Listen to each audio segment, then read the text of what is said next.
Hello friends, आज हम बात करेंगे हमारे एनसीईआरटी के अगले चैप्टर पे जिसका नाम है natural vegetation and wildlife. Okay, so इसकी हेडिंग से ही सबसे पहले तो हमें ये समझ में आ रहा है कि इस चैप्टर में हम जानेंगे कि जो नेचुरल वेजिटेशन है कितने टाइप्स के होते हैं, उनकी सिग्निफिकेंस क्या है, उनकी कैरेक्टरिस्टिक्स क्या है, और इसके साथ साथ हम जानेंगे उन वाइल्ड लाइफ्स के बारे में जो कि हमारे इन रीजन्स में पाई जाती हैं। ओके, तो चलिए शुरू करते हैं। सबसे पहले बात करते हैं नेचुरल वेजिटेशन की। तो देखिए 6th क्लास की एनसीईआरटी जब हम पढ़ रहे थे उसमें हमने ये चीज़ बहुत अच्छे से समझी थी कि नेचुरल वेजिटेशंस जो होते हैं वो एक ऐसे तरीके की वेजिटेशंस होती हैं जिनको किसी भी ह्यूमन इंटरफेरेंस की ज़रूरत नहीं पड़ती। ओके, दैट मीन्स कि उनकी जो ग्रोथ है वो पूरे तरीके से नेचर पर डिपेंड करती है ना। उसके बाद वेजिटेशन के यहाँ पर हमें टाइप्स बताए गए हैं। तो सबसे पहला हमें बताया गया है फॉरेस्ट, दूसरा है ग्रासलैंड्स और तीसरा है श्रब्स। सो फॉरेस्ट हम जानते हैं that forest are which grow where temperature and rainfall are plentiful to support a tree cover, यानी कि एक ऐसा रीजन जहाँ का टेम्परेचर और रेनफॉल ये दोनों ही चीज़ें एक ट्री कवर को सपोर्ट करें। अदरवाइज़ ये उतना पॉसिबल नहीं है कि किसी भी रीजन में फॉरेस्ट की ग्रोथ हो पाए। उसके लिए ज़रूरी है कि वहाँ पे टेम्परेचर उस लेवल का हो और साथ ही साथ उसको पर्याप्त मात्रा में रेनफॉल भी मिलता रहे। ओके, इसके अलावा depending upon these factors dense and open forest are grown. अब देखिए हम ये जानते हैं कि हमारी अर्थ पर हर जगह पे ऑल ओवर द अर्थ पर जो रेनफॉल है उसका जो डिस्ट्रीब्यूशन है वो अलग अलग है due to several properties, right. So होता क्या है कि अलग अलग रीजन में रेनफॉल भी अलग अलग होता है, कहीं कम होता है, कहीं बहुत ज़्यादा होता है, कहीं बिल्कुल बारिश नहीं होती। तो उसके वजह से जो टेम्परेचर और रेनफॉल की आपस की एक कॉम्बिनेशन बनते हैं उससे अलग अलग काइंड्स के फॉरेस्ट जो हैं उनका फॉर्मेशन होता है। फॉरेस्ट के टाइप्स अभी हम नेक्स्ट स्लाइड में यहाँ पे देखेंगे। उसके पहले दूसरे टाइप की बात करते हैं नेचुरल वेजिटेशन की, जो कि है ग्रासलैंड्स। ओके, सो जो ग्रासलैंड्स होते हैं वो जनरली एक ऐसे रीजन में ग्रो करते हैं जहाँ पर के मॉडरेट रेन होती है।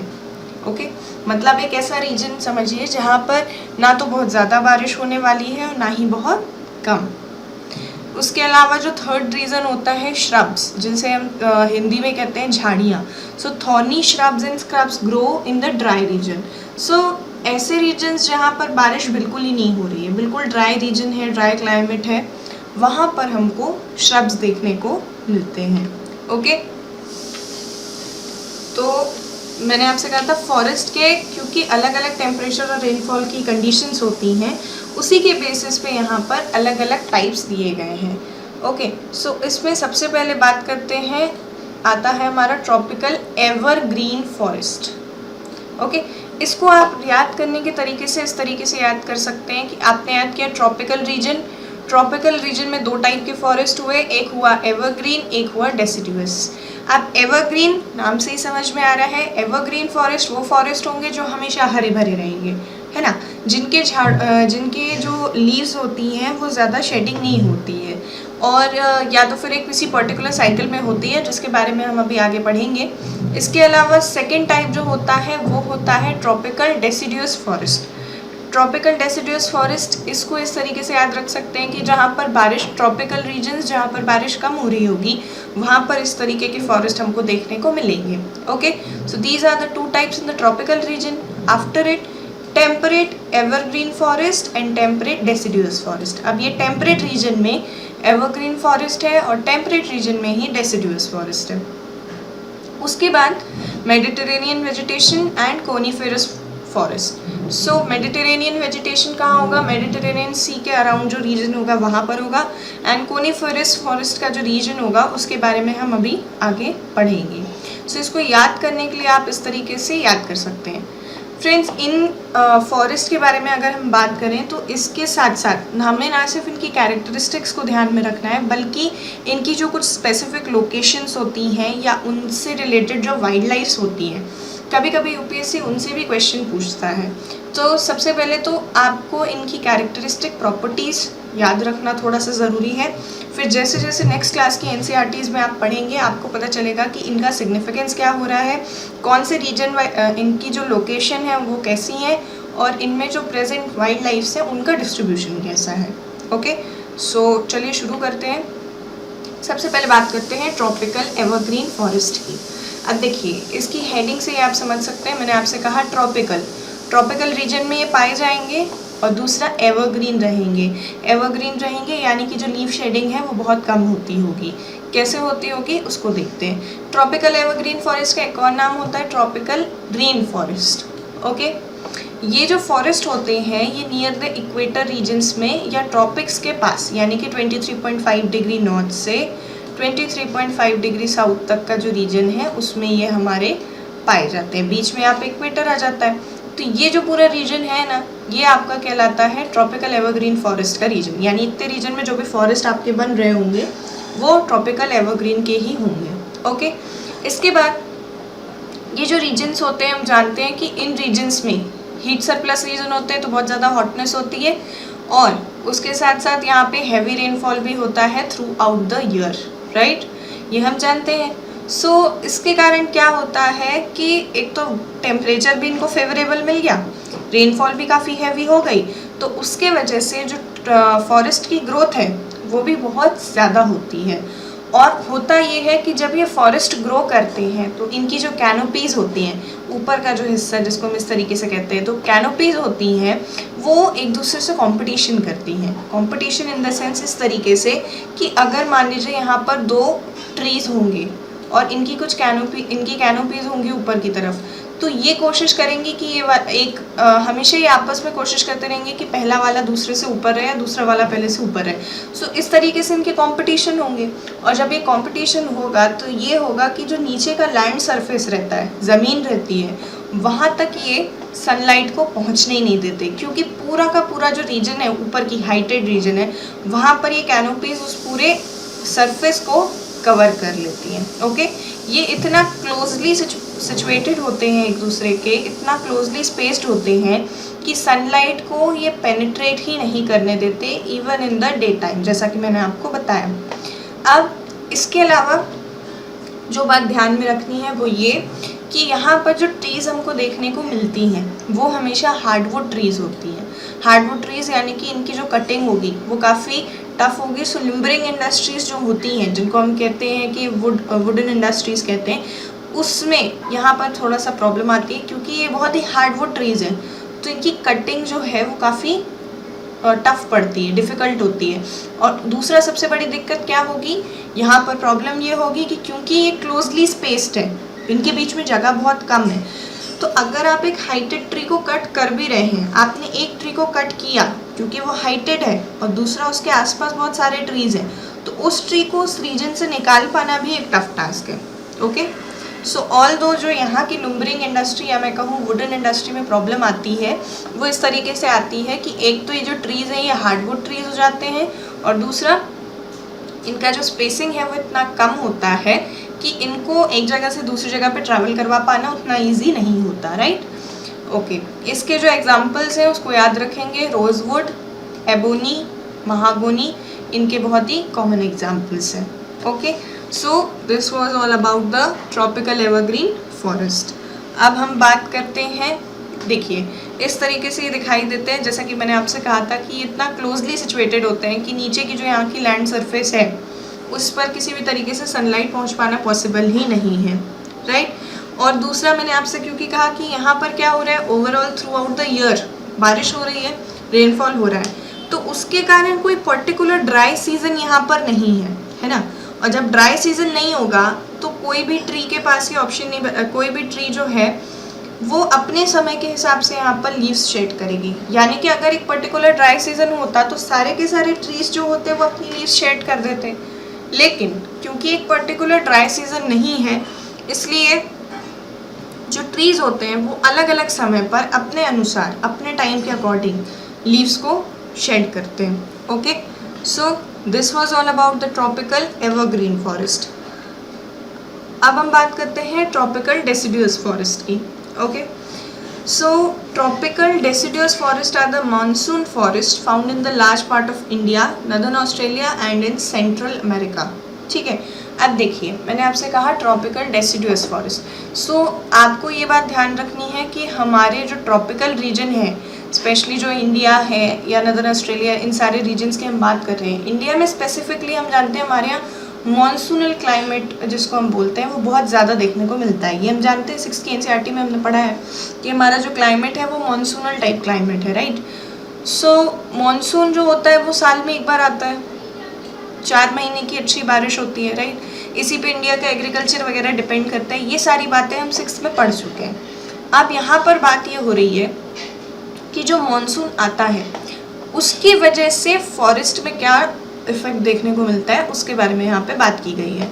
सो ट्रॉपिकल डेसिडियस फॉरेस्ट जो होते हैं वो जनरली ऐसे फॉरेस्ट होते हैं जो कि मॉनसून पे, जिनकी ग्रोथ मॉनसून पे डिपेंड करती है। ओके, अब मॉनसून साल भर तो रहेगा नहीं, साल भर तो रेनफॉल होने से रही, तो एक पर्टिकुलर ड्राई सीजन यहाँ पर आएगा ही आएगा। और जब ये पर्टिकुलर ड्राई सीजन आएगा तो जो ट्रीज होती हैं वो अपनी लीव्स को शेड कर देती हैं ताकि ये वाटर को कंजर्व कर सकें। क्यों? क्योंकि देखिए हम जानते हैं फोटोसिंथेसिस की जो प्रोसेस होती है ट्रीज़ की, उसमें क्या होता है, लीव्स जो होती हैं वो जो है ट्री का फूड पूरा बना के, मतलब जो प्रोसेस होती है उसके थ्रू फूड फॉर्मेशन होता है, राइट, जिससे ऑक्सीजन रिलीज होती है, CO2 का यूज़ करते हैं, वाटर वगैरह लगता है, ये सारी प्रोसेस होती हैं, ये हम जानते हैं। तो इसमें क्या होगा कि जिस ट्री के पास जितनी ज़्यादा लीव्स होंगी, कोई ट्री अगर या कोई पेड़ है वो जितना ज़्यादा हरा भरा होगा उसको उतना ज़्यादा फोटोसिंथेसिस प्रोसेस करने की वो रिक्वायरमेंट होगी। और जब वो रिक्वायरमेंट करेंगे तो उनको पानी लगेगा। और पानी अगर आप किसी ड्राई सीजन की बात करें, अब आपको साल भर तो पानी अवेलेबल है नहीं वहाँ पर, तो उसके कारण ये क्या करते हैं, ये ड्राई सीजन में अपनी लीव्स को शेड कर देते हैं ताकि पानी की बचत हो सके, राइट। और उनकी जो रूट्स होती हैं यानी जड़ें होती हैं जिसमें जितना रिक्वायर्ड वाटर है टू इनकी ग्रोथ के लिए वो इनको मिलता रहता है। ओके, सो ट्रॉपिकल डेसिडियस फॉरेस्ट क्या करते हैं, ड्राई सीजन में अपनी पत्तियों को छोड़ देते हैं, शेड करते हैं। इसके अलावा इनकी भी सेम एक प्रॉपर्टी होती है कि इनमें हार्डवुड ट्रीज ही पाई जाती हैं, जैसे साल, टीक, नीम और शीशम। ये सारे के सारे क्या है, हार्डवुड ट्रीज हैं। ओके, और इन रीजन्स में जो पर्टिकुलर एनिमल्स पाए जाते हैं उनके बारे में बताया गया है that tigers, Lions, elephants, langurs, monkeys इस रीजन के बहुत ही कॉमन एनिमल्स हैं। जो ट्रॉपिकल डेसिडियस फॉरेस्ट होते हैं वो इस तरीके से दिखाई देते हैं, और यहाँ पर कहीं ना कहीं हम कह सकते हैं कि फिर लैंड सरफेस पर जो सनलाइट है वो रिसीव होती है। ओके, अब बात करते हैं हम टेम्परेट एवरग्रीन फॉरेस्ट की। सो अब टेम्परेट रीजन के वो फॉरेस्ट जो कि हमेशा एवरग्रीन रहते हैं, राइट। ये जो फॉरेस्ट होते हैं ये generally mid latitudinal coastal regions में पाए जाते हैं। ओके, इसको ध्यान रखेंगे कि ये जो फॉरेस्ट होते हैं, मैं आपसे कह रही हूँ मिड लैटिट्यूडनल कोस्टल रीजन्स में पाए जाते हैं। इसका रीज़न ये है कि जो कोस्टल रीजन्स होते हैं वहाँ पर भी बारिश यानी रेनफॉल की जो फिनोमेना है काफ़ी फ्रिक्वेंटली वहाँ पर, मतलब कोस्टल रीजन्स में भी रेनफॉल देखने को मिलता रहता है। सो मिड लैटिट्यूडनल रीजन्स जो होंगे वहाँ पर जो फॉरेस्ट हमको देखने को मिलते हैं एवरग्रीन, वो कहलाते हैं हमारे टेम्परेट एवरग्रीन फॉरेस्ट, राइट। अब इसमें क्या होता है कि ये जो रीजन हम बता रहे हैं, लोकेशन इनकी बताई गई है that eastern margin of the continents, जैसे आपका साउथ ईस्ट USA हो गया, यहाँ पर देखने को मिलेंगे, साउथ चाइना में देखने को मिलेंगे, और साउथ ईस्ट ब्राज़ील, ठीक है। यानी किसी कॉन्टिनेंट की जो ईस्टर्न मार्जिन होती है उस साइड पर इनको टेम्परेट एवरग्रीन फॉरेस्ट को ऑब्जर्व किया गया है। ओके, अब टेम्परेट एवरग्रीन फॉरेस्ट जो होते हैं वो हार्ड वुड के भी होते हैं और सॉफ्ट वुड के ट्रीज भी कैरी करते हैं। सो इसमें कौन कौन से ट्रीज आ जाते हैं, ओक, पाइन, यूकेलिप्टस एक्सेट्रा। ये सारे जो ट्रीज होते हैं ये आप कह सकते हैं कि क्योंकि टेम्परेट एवरग्रीन फॉरेस्ट है तो यहाँ पर भी शेडिंग जो होगी लीव्स की वो ऐसे पर्टिकुलर ड्राई सीजन के अकॉर्डिंग नहीं होगी, वो जब according to the tree cycle, जब ट्री को रिक्वायरमेंट होगी तब वो शेडिंग कर सकते हैं। Okay, so this was about the temperate evergreen forest. Okay, अब यहाँ पे मैंने आपसे बोला था कि यहाँ पे भी ऐसे जैसे जैसे आप towards the upper latitude shift करेंगे, जैसे जैसे हायर लैटिट्यूड्स पे आप जाएंगे, आपको एक चीज़ ये पता चलेगी कि जो ट्रीज होते हैं उनकी जो डेंसिटी है कहीं ना कहीं वो डिक्रीज होती जाती है, right. So this was about the temperate evergreen forest. अब बात करते हैं टेम्परेट डेसिडुअस फॉरेस्ट की। So temperate deciduous forests are generally found in the northeastern part of USA, China, New Zealand, actually and also found in the coastal regions of the western Europe. जो western Europe है उसके coastal region पे भी ये हमें देखने को मिलते हैं। अब टेम्परेट डेसिडुअस फॉरेस्ट है, that means they will shade there leaves in the dry season. देखिए हो क्या रहा है, बेसिकली इनकी लोकेशन बस चेंज होती जा रही है, अदरवाइज जो इनकी प्रॉपर्टीज़ है वो काफ़ी हद तक आपको समझने में आसानी होगी कि एक सी है। अब एवरग्रीन फॉरेस्ट है तो कोई पर्टिकुलर ड्राई सीजन नहीं हो सकता, डेसिडुअस फॉरेस्ट है तो ड्राई सीजन जब भी रिसीव करेंगे अपनी लीव्स को शेड कर देंगे, राइट। इस तरीके से अगर आप याद करने की कोशिश करें तो आपको बहुत इजीली ये चीज़ें याद होती जाएंगी। और फिर ट्रॉपिकल रीजन और टेम्परेट रीजन आपको बहुत अच्छे से मालूम है, अगर आपको ग्लोब की लोकेशंस मालूम है, आपको ये चीज़ें क्लियर है ट्रॉपिकल और टेम्परेट रीजन की, तो आप इसको बहुत अच्छे से यूटिलाइज कर सकते हैं और फिर आपको इसको रटना नहीं पड़ेगा, ये आपको समझ में आ जाएगा अपने आप की ये चीज़ या ये प्रॉपर्टीज़ कहना क्या चाहती है, राइट। आफ्टर इट इसके जो कॉमन एग्जाम्पल्स दिए गए हैं वो दिए हैं ओक, ऐश, बीच एट्सेट्रा। और जो एनिमल्स के बारे में बताया गया है वो बताया गया है डियर है, फॉक्सेस है, वोल्स है और बहुत सारे एनिमल्स हैं जो कॉमनली वहाँ पर देखने को मिलते हैं। इसके साथ साथ जो स्पेसिफिक स्पीशीज़ ऑफ बर्ड्स देखने को मिलती हैं उनको प्लीज़ आप ध्यान रखें, फीजेंट्स एंड मोनाल्स, ये जो है ये इनके स्पेसिफिक स्पीशीज़ हैं बर्ड्स की जो कि टेम्परेट डेसिडुअस फॉरेस्ट रीजन में पाई जाती हैं। कुछ इस तरीके के ये दिखाई देते होंगे। आफ्टर इट हम बात करेंगे मेडिटेरेनियन वेजिटेशन पे। Okay, so the west and south west margins of the continents are different, right, and they have the Mediterranean vegetation. जो साउथ वेस्ट और west margins of the continents होती हैं वो थोड़ा सा डिफरेंट टाइप की होती हैं और इनमें जो वेजिटेशन देखा जाता है वो कहलाता है Mediterranean vegetation. It is mostly found in the areas around the Mediterranean sea, जैसा कि मैंने आपसे कहा। कौन कौन से एरियाज होंगे, यूरोप, अफ्रीका एंड एशिया। इसी के कारण इनका नाम ही रखा गया है मेडिटेरेनियन वेजिटेशन, जो कि मेडिटेरेनियन सी के अराउंड देखने को हमको मिलते हैं। ओके, अब ये जो रीजन्स होते हैं इनकी एक स्पेशलिटी ये होती है कि यहाँ की जो समर्स होते हैं वो काफ़ी हॉट होते हैं और काफ़ी ड्राई होते हैं, यानी कि बारिश बिल्कुल नहीं होने वाली है और टेम्परेचर बहुत ज़्यादा रहता है। जिसके साथ साथ इनका जो विंटर सीजन होता है वो काफ़ी माइल्ड रेनी होता है, यानी कि इनके यहाँ पे विंटर में भी रेनफॉल हो रहा है। सो ऐसे रीजन्स में जो ट्रीज़ होते हैं, जो भी वेजिटेशन होता है वो जनरली आपके सिट्रस फ्रूट्स जैसे कि ऑरेंजेस, फिग्स, ऑलिव्स, ग्रेप्स, इन सब का होता है। ओके, क्योंकि यहाँ पे क्या किया गया है that people have removed the natural vegetation in order to cultivate what they want to, यानी कि यहाँ पर जो ये मेडिटेरेनियन रीजन्स की बात हम कर रहे हैं इसमें यहाँ पे रहने वाले जो लोग हैं या जो भी पीपल्स हैं वहाँ के जो यूज़ करते हैं लैंड्स को कल्टिवेशन के लिए, उन्होंने नेचुरल वेजिटेशन को काफ़ी हद तक रिमूव किया है ताकि वो उस चीज़ की खेती कर सकें, वो उस चीज़ को कल्टिवेट कर सकें जो वो चाहते हैं। ओके, सो एक कारण इसका ये भी है कि यहाँ पर ज़्यादा वाइल्ड लाइफ नहीं देखने को मिलती, क्योंकि कहीं ना कहीं इस रीजन का जो नेचुरल वेजिटेशन है वो थोड़ा सा डिस्टर्ब किया गया है। ओके,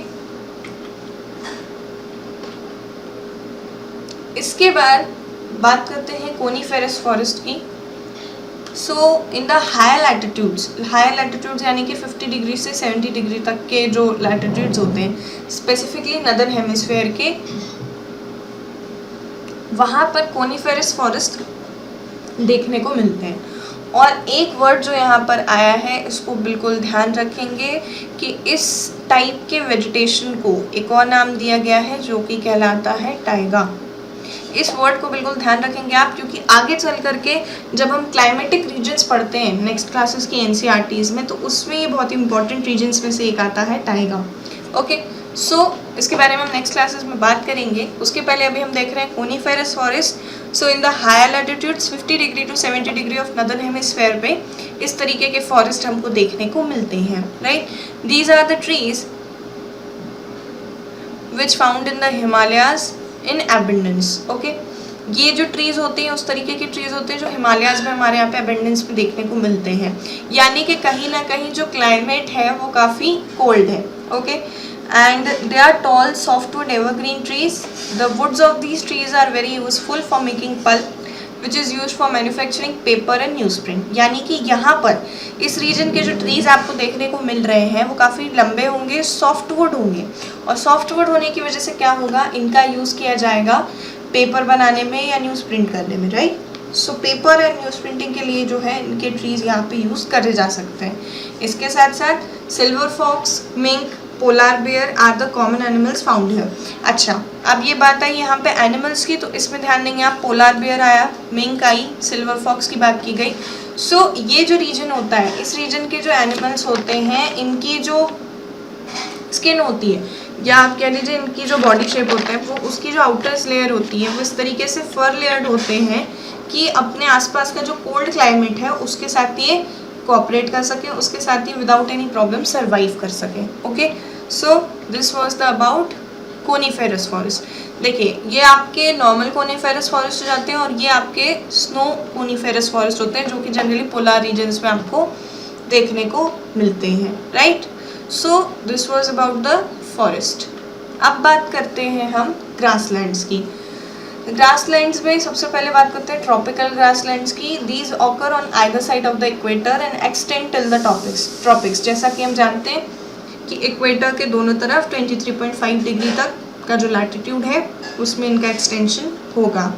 इसके साथ साथ ये ऐसे एरियाज में होते हैं जहाँ पे जो रेनफॉल है वो मॉडरेट से लेकर के लो होता है, यानी कि जहाँ पर कम रेनफॉल होता है ऐसे रीजन्स पे होंगे।